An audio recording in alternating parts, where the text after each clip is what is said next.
ব্লাউজে কীভাবে পাইপিং লাগাইতে তোমাদের কাছে আজকে একটু ছোট্ট একটা মিনি ব্লাউজ নিয়ে আসলাম। তোমাদের কেমন লাগে অবশ্যই কমেন্টে বলবে।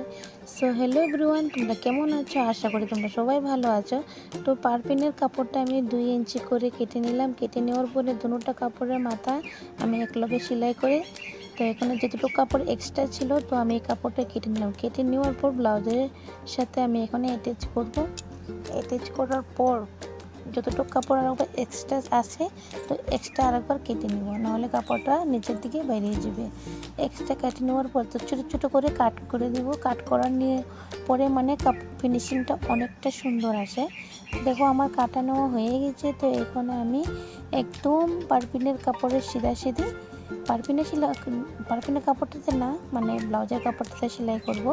তো এখন আমার দেখো ওইটা সেলানো হয়ে গেছে। তো আমি এখানে ব্লাউজটা উল্টা দিকে করে আরেকবার সেলাই করে দেবো।